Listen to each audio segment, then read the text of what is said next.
Miatubang na sa media ang Allison Shipping Corporation nga maoy tag-iya sa nasunog nga MV Lady Mary Joy 3 sa Basilan. Ug nangayo na og tabang sa mga pamilyang nawad-an og miyembro atol sa pagkasunog. Kaysa na-record nga 28 ka patay, 17 niini ang wala gihapon mailhi. Sanglit ang ubang patay nga charred, konperti ng paiga ug ang DNA lang ang usa ka makasulbad aron mailhan kini nga nanginahanglan og kooperasyon sa pamilya.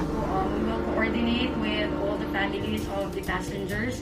We would also like to take this opportunity to appeal to their families to help us identify these bodies in order na mabigyan natin kung ano ang dapat kasasak. Aduna pay 31 nga missing sa trahedya, lakip na ang duha ka sundalo nga sila Corporal Andrew Serbatos sa 41st Infantry Battalion ug Corporal Marion Malda sa 25th Infantry Battalion. Ang mga ngalan ni Corporal Serbatos ug Corporal Malda wala makita sa 13 ka pangalan nga gipagawa sa Bureau of Fire Protection BARM ug dili pa sigurado kung ang duha nalakip ba sa 18 nga nasunog nga mga pasahero gikan sa sulod sa barko. Aduna nay 200,000 pesos nga giandam ang Allison Shipping Corporation alang sa mga biktima sa trahedya base sa insurance sa ilang kumpanya. For our DCS, we also have with the insurance company a maximum of 200,000 claims. Nevertheless, the company has already given out 25,000 as preliminary.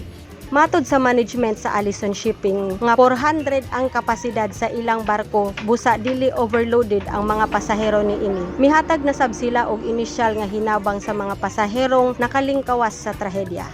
We have started giving out financial assistance in amount to 3,000 for each survivor, but it is not limited to that because since lahat sila meron kanya-kanyang insurance with our company, sa tuwing kumukuha ka ng ticket, they are also given a maximum of 10,000 for their medical needs. Miabot na sab sa lugar ang usa ka team sa BFP gikan sa Central Office sa Manila aron mohimo og investigasyon.